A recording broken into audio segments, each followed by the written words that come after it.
ओम शांति।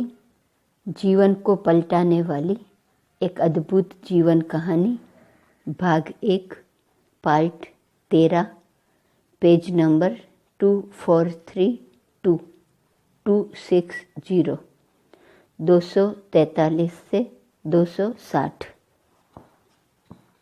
ऋषिकेश में विश्व शांति के बारे में धर्म सम्मेलन।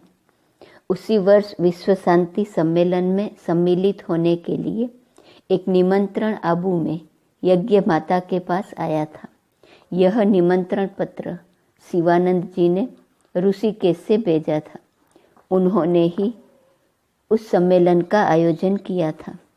यज्ञ माता ने ब्रह्मा कुमारी दीदी मनमोहिनी जी, संतरी जी, गंगा जी तथा ब्रह्मा कुमार आनंद किशोर को उस सम्मेलन के लिए ऋषिकेश भेजा था। उस सम्मेलन के विषय में ब्रह्मा कुमारी संतरी जी ने बताया। उस सम्मेलन में विदेशों से भी बहुत से प्रतिनिधि आए हुए थे। हमारे ईश्वरीय विश्वविद्यालय ने भी भाषण किया था, जो कि सभी को बहुत अच्छा लगा। परंतु सम्मेलन में 2 दिन के कार्यक्रम के बाद तीसरे दिन आए हुए प्रतिनिधियों में झगड़ा हो गया। शायद ये झगड़ा इस कारण हुआ था कि भारत के विभिन्न धर्मों के कुछ देसी प्रतिनिधि विदेशी भाषा में उस सम्मेलन में बोले थे, परंतु कुछ एक हिंदी भाषी प्रतिनिधियों ने इसका कड़ा विरोध किया और आखिर काफ़ी गर्मागर्मी हुई। इस समय शिवानंद जी, जो कि हंसमुख और शांति प्रिय स्वभाव के थे, वहाँ उपस्थित नहीं थे। हमने मन में सोचा कि देखो, भाषा भेद, देश भेद आदि के आधार पर ऐसे शांति सम्मेलनों में धार्मिक नेता कहलाने वाले लोग भी आपस में लड़ते और एक दूसरे पर कुर्सियाँ उठाकर फेंकते हैं। धर्म ग्लानि का यह स्पष्ट लक्षण नहीं तो और क्या है। आज पवित्रता और शांति रूपी स्वधर्म को छोड़ काम, क्रोध, ईर्ष्या, द्वेष आदि के वशीभूत हैं। धर्म का तो पहला पाठ ही यह है कि हम सभी आत्माएं हैं और शांति हमारा स्वरूप है। परंतु आज यदि ये प्रतिनिधि लोग भी हिंसा पर उतर आते हैं और स्वरूप को भूलकर देह अभिमान तथा क्रोध के वशीभूत आसुरी लक्षण अपनाते हैं, तो स्पष्ट है कि दैवी संपदा का तो प्रायः लोप हो चुका है और अब स्वयं भगवान के अवतरण का समय है। आज की स्थिति के बारे में कवि ने ठीक ही तो कहा है, मानव आज बना है दानव, उसका कितना पतन पराभव। सब हैं हुए देह अभिमानी, काम क्रोध अब अवगुण खानी। सब में व्यापित क्रोध अहम मद, कर्म वचन मन बिगड़े अनहद। सारी सृष्टि हो चुकी गंदी, माया के पिंजड़े के बंदी। लुप्त प्रायः सतधर्म जगत में, दूर हुए हैं सब श्रीमत से। साधु संत विद्वान भ्रमित हैं, वे भी क्रोधवश हुए पतित हैं। कौन करे पतितों को पावन, सिवा तुम्हारे हे परमात्मन। शिवानंद जी से वार्तालाप। अस्तु, एक दिन शिवानंद जी ने हमसे विशेष वार्तालाप किया। उन्होंने यज्ञ पिता का कुशल समाचार पूछा और कहा कि सचमुच उनका यह कमाल है कि उन्होंने इतनी माताओं कन्याओं का ऐसा ऊंच जीवन बनाया है। फिर वे बोले, क्या आप यज्ञवत्सों में लड़ाई झगड़ा नहीं होता? हमने कहा, नहीं, हमें शिक्षा ही यह मिलती है कि आत्मिक दृष्टि को अपनाना है, दिव्य गुण धारण करने हैं और गुणग्राहक बनना है। हम तो सभी एक ईश्वरीय कुल के सदस्यों की तरह रहते हैं। यज्ञ पिता हैं, यज्ञ माता हैं और हम उनके धर्म के बच्चे हैं। हम सभी प्रेम से रहते हैं। शिवानंद जी बोले, कमाल है। मैंने तो यहाँ बहुत यत्न किया है कि माताएं भी यहाँ आध्यात्मिक लाभ उठाए। मैंने उसके लिए अलग व्यवस्था भी की, परंतु 3-4 बार कोशिश करने पर भी मेरा यह प्रयत्न सफल नहीं हुआ, क्योंकि वे आपस में झगड़ पड़ती हैं। आप 250-300 माताएं कन्याएं एक साथ ही 14 वर्ष तक इकट्ठी रही हैं, यह एक बहुत बड़ी बात है। दादा ने यह अद्भुत और सराहनीय कार्य किया है। दादा से कहना कि वे हमें भी कुछ एक माताओं का सहयोग दे जो कि यहाँ माताओं की क्लास का संचालन करें। तब हमने उन्हें बताया कि यह कार्य स्वयं परमपिता परमात्मा ही यज्ञ पिता द्वारा करा रहे हैं। उस सर्वशक्तिवान परमात्मा के सिवाय कोई मनुष्य तो यह कार्य कर ही नहीं सकता। उस प्रभु ने ही हमारा जीवन ऊंच बनाया है। उस सम्मेलन में भी हमने सभी लोगों को ईश्वरीय साहित्य, निमंत्रण पत्र तथा अपना पता दिया था। इस प्रकार ईश्वरीय सेवा करके हम आबू वापस लौट आई। इधर दिल्ली में इन दिनों ब्रह्मा कुमारी बहनों को एक माता ने लाला जगन्नाथ जी की धर्मशाला के निकट ही अपने घर में आमंत्रित किया और अब वे वहाँ ही सत्संग करती थी। सत्संग में आने वाले भाई बहन अब ईश्वरीय ज्ञान पर बहुत ही मुग्ध थे। परंतु ब्रह्मा कुमारी मनोहर इंदिरा जी ने लिखा है, हमें अब यज्ञ में लौटने का संकल्प प्रबल रूप से आया, क्योंकि वहाँ से निकले हमें लगभग 2 मास हो चुके थे। जब हमारे लौटने की घड़ी आई तब सत्संग में आने वाले भाई बहनों का मन यह सोचकर बहुत उदास सा हो गया कि अब हमें यह ज्ञान सुनने का अवसर नहीं मिलेगा। उन्होंने न जाने के लिए बहुत आग्रह किया, परंतु हमें तो जाना ही था। इस प्रकार हम कुछ दिन दिल्ली में अलौकिक सेवा करके और अपने उस निमंत्रण का समय पूरा करके वापस आबू लौट आई। दूसरे यज्ञवश भी इसी प्रकार कुछ एक दिन ज्ञान सेवा करके लौट आए। बाबा ने देखा कि ये थोड़े से दिन कुछ ही आत्माओं की सेवा कर वापस लौट आई हैं। जैसे छोटे बच्चे घर में ही रहने में खुश रहते हैं और घर से निकलकर धंधा करना इन्हें पहले पहले अच्छा नहीं लगता है। बाबा ने देखा कि वैसे ही अभी यज्ञवत्सों को दूसरी आत्माओं की ज्ञान सेवा करने का इतना शौक नहीं है। अतः बाबा ने हम में फिर से मनुष्य आत्माओं के प्रति उपकार तथा करुणा की भावना भरनी शुरू की। बाबा कहते, बच्ची, अब आपको केवल अपने दैहिक संबंधियों की ज्ञान सेवा नहीं करनी है, बल्कि जितनी भी मनुष्य आत्माएं इस सृष्टि में हैं, ये सभी ही तो आत्मिक नाते से आपके संबंधी हैं। अतः इन सभी पर ज्ञानामृत की वर्षा करके इन्हें निहाल करना है। बच्ची, अंतों की लाठी बनना है। यह ठीक है कि आपके जो मित्र संबंधी शुरू में आपका विरोध करते थे और जिन्होंने आप पर अत्याचार किए थे, उनको आपने ईश्वरीय संदेश देकर अपने कर्तव्य का पालन किया है। परंतु आप ज्ञान गंगाओं का कर्तव्य है कि वास्तव में सारे भारत को पावन करना है।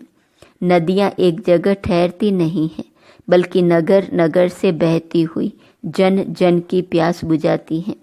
अतः आप जाओ और भारत के नगर नगर में विकारों से तप्त हुई आत्माओं की सुख शांति की प्यास इस ज्ञानामृत से तृप्त करो। अतः बाबा के इन जोरदार महावाक्यों को सुनकर हम कुछ दैवी बहनों ने बैठकर ईश्वरीय सेवा की योजना बनाई। बाबा का विशेष ध्यान भारत की राजधानी अर्थात दिल्ली पर था। बाबा कहते, यहाँ से ही सतयुगी राज्य की कलम लगनी है। इसी बीच दिल्ली के कुछ एक बहनों तथा भाइयों ने, जो कि वहाँ हमारे सत्संग में आया करते थे, यज्ञ माता और यज्ञ पिता को एक पत्र लिखा कि हम ज्ञानामृत के बिना तड़प रहे हैं और ब्रह्मा कुमारी बहनें हमें छोड़कर वापस आपके पास आ गई हैं। उन्होंने बाबा से अनुनय किया कि ब्रह्मा कुमारी बहनों को वापस ज्ञान अमृत की वर्षा करने के लिए भेजा जाए। अतः अब बाबा ने हमें फिर से जाने के लिए प्रेरित किया। हम कुछ एक दैवी बहनों ने मिलकर ईश्वरीय सेवा की योजना बनाई। आखिर हम फिर दिल्ली के लिए रवाना हुई। ब्रह्मा कुमारी ध्यानी जी, जो कि अंबाला में ईश्वरीय सेवा में तत्पर थी और उन्हें दिव्य दृष्टि भी प्राप्त थी, उन्होंने लिखा है, जब हम दिल्ली में पहुंची तो सत्संग की कई माताएं तथा कई भाई हमारे स्वागत के लिए आए थे। उन्होंने हमारे ठहरने के लिए प्रबंध तो पहले से ही कर रखा था। अतः अब फिर से हमने ईश्वरीय ज्ञान की क्लास प्रातः तथा सायंकाल प्रारंभ कर दी और दिल्ली के कई क्षेत्रों में तथा थियोसॉफिकल सोसाइटी आदि आदि धार्मिक स्थानों पर हमारे प्रवचन भी समय समय पर होते रहे। कुंभ के मेले पर एक और ज्ञान गंगा, दूसरी ओर जल गंगा। उन्हीं दिनों हमें इलाहाबाद के कुंभ के मेले पर जाने का भी निमंत्रण मिला था, जो दैवी बहनें कलकत्ता में गई हुई थी, उनके सत्संग में आने वाले किसी जिज्ञासु ने वहाँ ब्रह्मा कुमारी बहनों के लिए व्यवस्था करा दी थी। दिल्ली में भी बहनों के संपर्क में एक शास्त्री जी आए थे। उन्होंने भी वहाँ इलाहाबाद में पधार कर भाषण करने के लिए निमंत्रण दिया था। अतः बाबा ने बहुत सी बहनों को कुंभ के मेले पर आत्माओं की सेवा के लिए भेजा था। ब्रह्मा कुमारी ब्रत शांता जी ने लिखा है, उस मेले पर लाखों नर नारी आए थे। अनेक सन्यासियों, शास्त्रियों और आचार्यों ने प्रवचन के लिए अपने अपने यहाँ व्यवस्था की हुई थी। हमें उनमें से प्रायः सभी ने भाषण के लिए निमंत्रण दिया था। उनमें से एक प्रमुख साधु प्रभुदत्त ब्रह्मचारी जी ने भी हमें 2-3 बार अपने मंच पर भाषण करने का अवसर दिया था। प्रतिदिन कई स्थानों पर हम भक्त लोगों को ईश्वरीय संदेश देती थी। हमें बहुत से ऐसे जिज्ञासु भी मिले जिन्होंने कि हमें स्व इच्छा से और अपने ही खर्चे से ईश्वरीय निमंत्रण तथा अन्य कई फोल्डर आदि छपवा दिए। इस प्रकार के कई लाख ईश्वरीय निमंत्रण पत्र तथा फोल्डर हमने नर नारियों को दिए। उनमें परमपिता परमात्मा के अवतरण की सूचना तथा आने वाले समय की पहचान दी गई थी। हम अपने प्रवचनों में लोगों को कुंभ तथा संगम का वास्तविक परिचय भी देती थी। हम उन्हें बताती थी कि वास्तव में कलयुग के अंत और सतयुग के आरंभ का संधि समय ही संगम अथवा पुरुषोत्तम संगम युग है, जबकि परमपिता परमात्मा इस सृष्टि में आकर माताओं कन्याओं को ज्ञानामृत का कलश अथवा कुंभ देते हैं। वही माताएं कन्याएं ही ज्ञान गंगा, ज्ञान यमुना, ज्ञान सरस्वती बनकर भारत के नर नारियों को ज्ञान जल अथवा ज्ञानामृत द्वारा पतित से पावन बनाने का कर्तव्य करती है। उसी की याद में गंगा, यमुना, गुप्त सरस्वती नदी के संगम पर आज तक लोग कुंभ का मेला मनाते आते हैं। अब फिर वही संगम युग चल रहा है। परमपिता परमात्मा शिव ने प्रजापिता ब्रह्मा द्वारा हम गंगा, सरस्वती आदि कन्याओं माताओं को ज्ञानामृत का कलश दिया है। आप उस ज्ञान स्नान के द्वारा अब स्वयं को पावन बनाकर पुण्य के भागी बन सकते हो।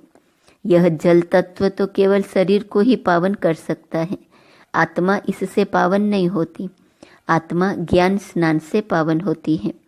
परंतु लाखों मनुष्यों में से किसी विरले ही मनुष्य की बुद्धि में यह बात धारण हुई। हमने देखा कि साधुओं सन्यासियों ने भोली भोली जनता को खूब अंधश्रद्धा में फंसा रखा था। लोग जल में ही स्नान करके आत्मा को पावन हो गया मानते थे। वे जय गंगा मैया बोलकर ही अपने कर्तव्य की पूर्ति समझते थे। उन्हें कहीं भी ज्ञान गंगा में स्नान करने तथा दिव्य गुणों की स्पष्ट शिक्षा नहीं दी जा रही थी, बल्कि हर जगह कुंभ के मेले का महात्म्य, गंगा स्नान से होने वाले पुण्य तथा संगम के फल का ही बखान किया जा रहा था। स्वयं सन्यासी, जगत गुरु, साधु आदि जो कि आत्मा को निर्लेप मानते हैं, वह भी पावन होने के विचार से डुबकी लगा रहे थे। उनमें होड़ लगी थी कि पहले कौन सा साधु संप्रदाय स्नान करेगा और फिर कौन सा।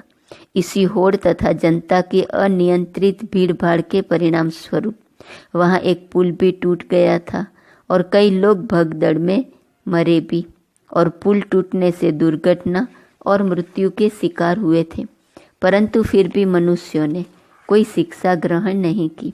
हम उन्हें कहती थी, विकारों में न फंस बंदे अगर ईश्वर को पाना है, विकारों में न फंस बंदे अगर सतयुग में जाना है। आपको बुलाया बाप को बुलाया, अकेला ही तू आया था अकेला लौट जाना है। विकारों में न फंस बंदे अगर वैकुंठ में जाना है। आया था पाइट बजाने कर्मों को श्रेष्ठ बनाने, तू फंस गया मोह माया में इसी को घर बना बैठा। विकारों में न फंस बंदे अगर मुक्ति को पाना है। माया से नाता तोड़ो, ईश्वर से नाता जोड़ो, बनो तुम शूद्र से ब्राह्मण अगर सतयुग में जाना है। विकारों में न फंस बंदे अगर मुक्ति को पाना है। परंतु वे सुनी बात को अनसुनी कर देते थे, क्योंकि वे तो आत्मा को निर्लेप माने बैठे थे और स्वयं कोई पुरुषार्थ नहीं करना चाहते थे, बल्कि गंगा को ही उन्होंने पतित से पावन बनाने का कर्तव्य दे रखा था। भारत की भोली जनता की ये दशा देखकर हम कन्याओं माताओं के मन में बहुत करुणा का उद्रेक होता था। हम बहुत सोचती थी कि हम इन्हें अंधश्रद्धा के गर्त से कैसे निकालें और तत्व भक्ति की जंजीरों से कैसे छुड़ाएं। हम कहती, हाय भारत की जनता, तुम्हारा कैसा हाल हो गया है। करोड़ों रुपये, समय तथा शक्ति इन वृथा मेलों पर वृथा ही जाती हैं, जबकि दूसरी ओर करोड़ों लोगों को भरपेट भोजन भी नहीं मिलता। स्वतंत्र भारत की सरकार भी इस अंधश्रद्धा के पोषण में अपना हाथ देती है, क्योंकि उसे भी विशेष रेलगाड़ियां चलाकर तथा यात्री कर आदि लेकर करोड़ों रुपयों की कमाई होती है। हाय, कोई भी इन्हें स्पष्ट शब्दों में सच्ची बात नहीं बताता। मनुष्यों का एक अथाह समुद्र वहां उमड़ रहा था। कुछ ही दिनों में लोग लौट गए। यात्रा के कष्ट झेल कर, धन खर्च करके वे लोग आए थे, परंतु उन्होंने क्या प्राप्त किया।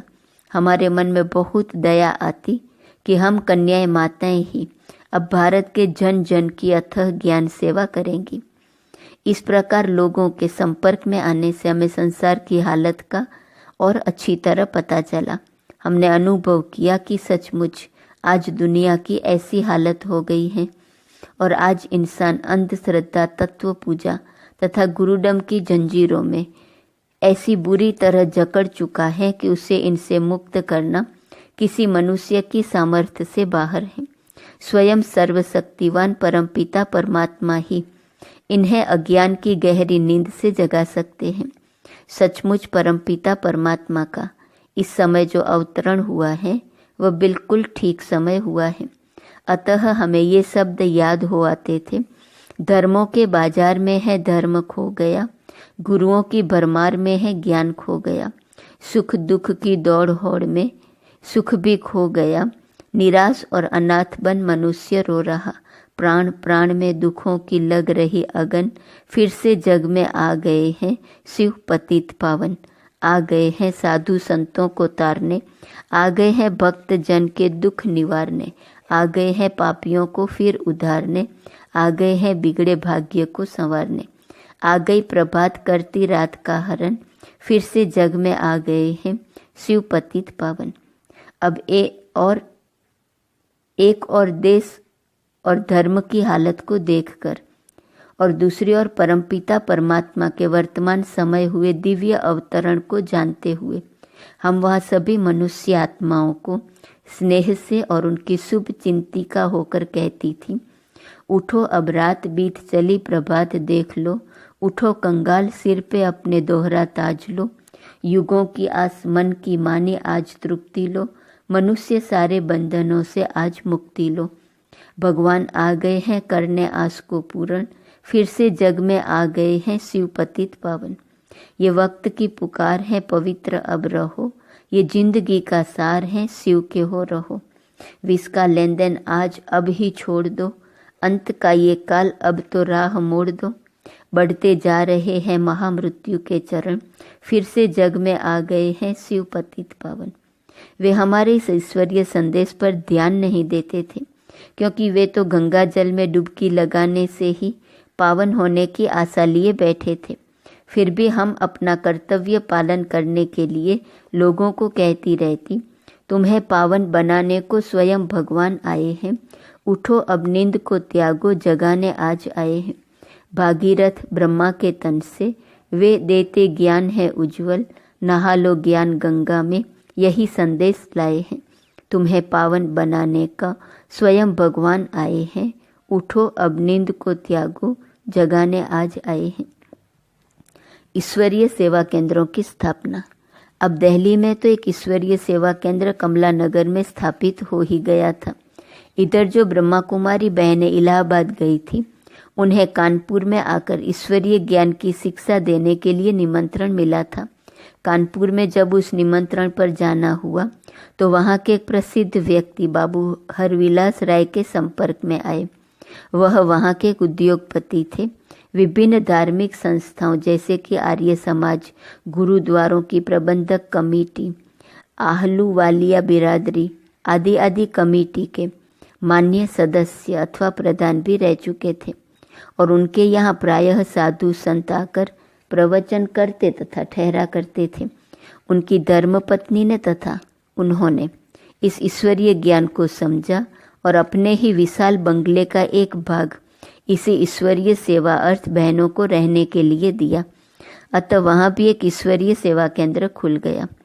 उससे कुछ ही समय पहले लखनऊ में भी ब्रह्मा कुमारी हृदय मोहिनी जी तथा ब्रह्मा कुमारी शांतामणि जी वहाँ के लोगों के निमंत्रण पर ज्ञान सेवा अर्थ गई थी और वहाँ भी ईश्वरीय सेवा केंद्र स्थापित हो चुका था। इस प्रकार अब लोगों के निमंत्रण पर स्थायी सेवा केंद्र स्थापित होते गए और जनता ही स्वेच्छा से आपसी आर्थिक सहयोग से उन सेवा केंद्रों को कायम रखकर प्रतिदिन प्रातः और सायंकाल ईश्वरीय ज्ञान तथा सहज राजयोग से लाभ उठाने लगी। शीघ्र ही गुड़गांव, मेरठ, सहारनपुर आदि में भी वहाँ के लोगों के निमंत्रणों पर ईश्वरीय सेवा केंद्र खुल गए। लखनऊ और कानपुर में भी जिज्ञासुओं की संख्या बढ़ने लगी। सभी स्थानों पर अच्छे अच्छे कुलों के लोग ईश्वरीय ज्ञान से लाभ उठाने लगे। जो भी जिज्ञासु आते थे उनसे एक परिचय पत्र अथवा प्रश्न पत्र भी भराया जाता था ताकि उन्हें भी यह मालूम हो सके कि वे किस उद्देश्य से यहाँ आए हैं और यहाँ उन्हें क्या प्राप्ति होंगी। उन द्वारा लिखे गए उत्तरों को लेकर उन्हें आध्यात्मिक ज्ञान स्पष्ट रूप से समझाया जाता था। आत्माओं का मिलन परमपिता परमात्मा तथा प्रजापिता ब्रह्मा से। ब्रह्मा कुमारी जानकी, जो कि वर्तमान समय ईश्वरीय विश्वविद्यालय की मुख्य प्रशासिका है, लिखती है, अब जो लोग ईश्वरीय सेवा केंद्रों पर नित्य प्रति ज्ञान लेते तथा योग अभ्यास करते थे, उनके जीवन में अलौकिक सुख का अनुभव हुआ तो उनके मन में उमंग पैदा हुई कि हम आत्मा के उस पिता परमात्मा शिव से मिले। उनके मन में विचार उठा कि जब इन ब्रह्मा कुमारी बहनों का जीवन इतना पवित्र और शांति संपन्न है तो स्वयं ब्रह्मा बाबा का जीवन अत्यंत निर्मल और दिव्य गुण संपन्न होगा ही। फिर ये बहनें जो कहती हैं कि ब्रह्मा बाबा के साधारण एवं वृद्ध मानवी तन में सभी आत्माओं के परमपिता परमात्मा अर्थात शिव बाबा आते हैं और वह ही ब्रह्मा बाबा के मुखारविंद से ज्ञान देकर परमधाम लौट जाते हैं, तो यह कौतुक तो अवश्य ही देखना चाहिए। संसार में इससे अधिक महत्वपूर्ण और अद्भुत क्या और कोई बात हो सकती है। त्रिलोकीनाथ, सर्वशक्तिवान परमपिता परमात्मा सूर्य तारागण से भी पार परम धाम से हम आत्माओं को ईश्वरीय ज्ञान देने और पतित से पावन बनाने का उच्च कर्तव्य करने नित्य प्रति आते हैं, तो यह जो थोड़ा सा फासला हमारे इस नगर से आबू तक का है, यह उस फासले के सामने तो कुछ भी नहीं है। जबकि हमने इस ज्ञान की प्राप्ति द्वारा उसे जाना है, पहचाना है और माना है, तब हम तो एक सेकंड भी उनसे मिले बिना नहीं रह सकते।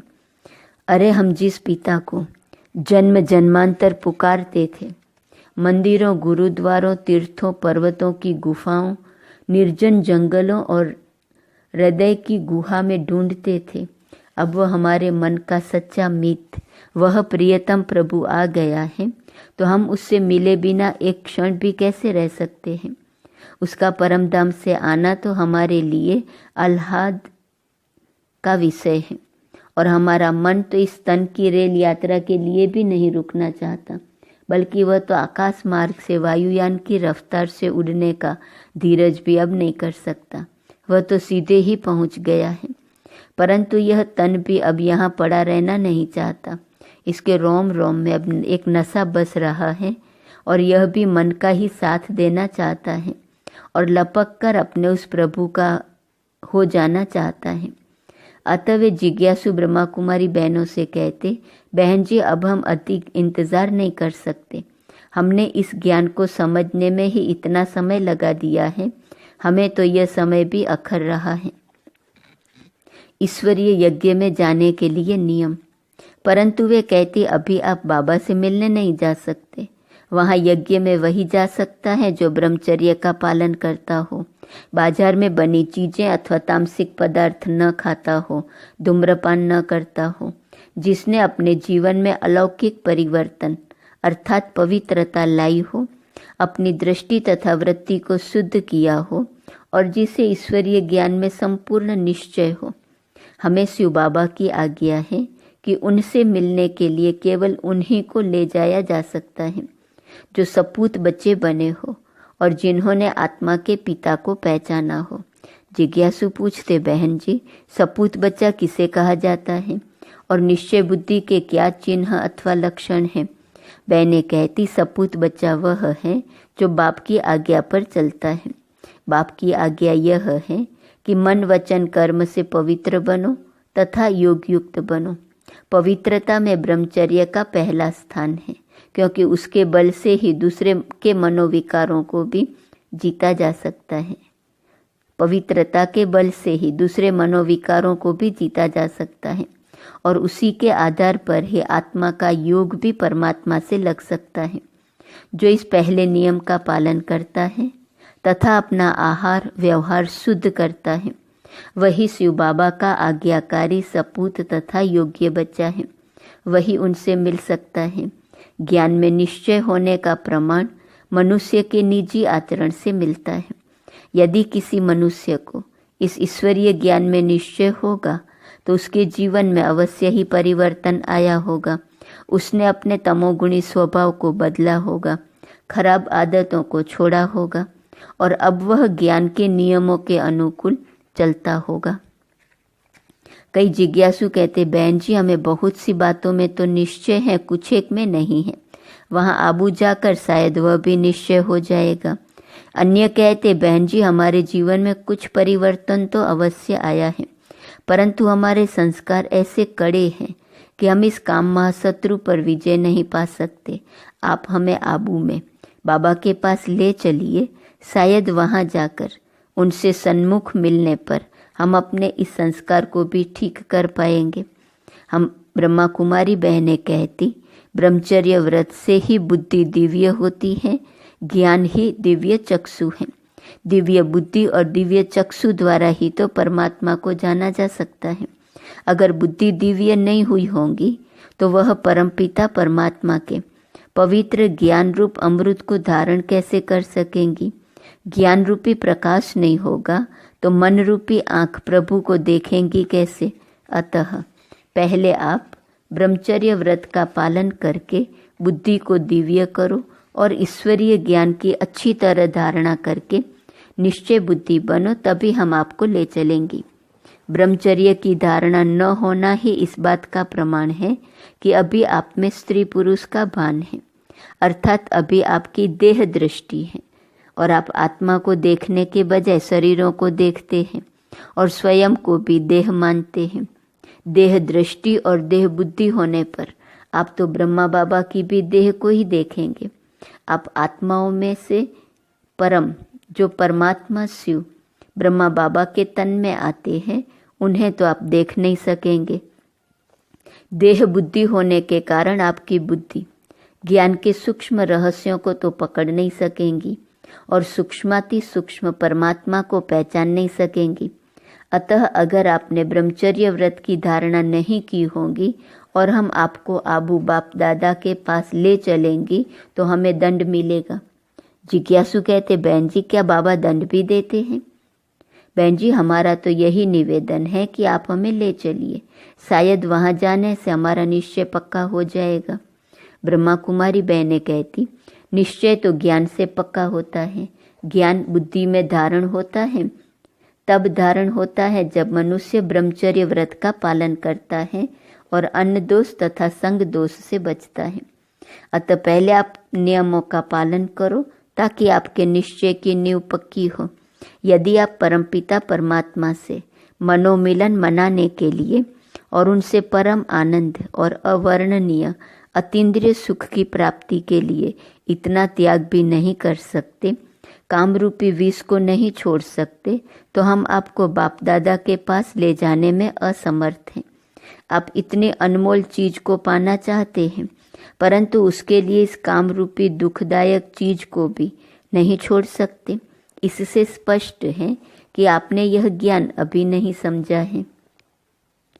हम आपको लायक बनाकर ही यज्ञ में ले जाना चाहती हैं, क्योंकि अपवित्र आत्मा को वहां ठहरने की मना है। हंसों में बगुलों का बैठना अच्छा नहीं लगता। वहां के शुद्ध वातावरण को बिगाड़ने का दोषी हम आपको नहीं बनाना चाहती।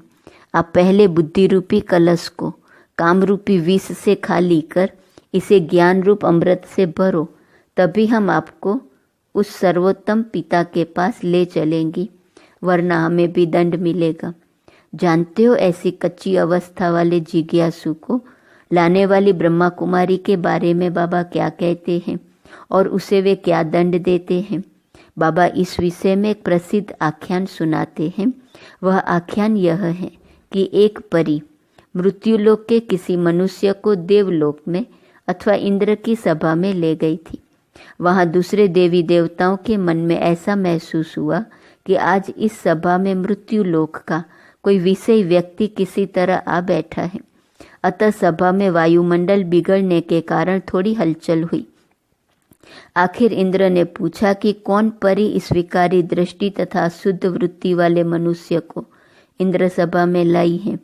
आख्यान में बताया गया है कि इंद्र ने उस मनुष्य के साथ परी को भी सभा से निकाल दिया और वह परी मृत्यु लोक में वृक्ष बन गई।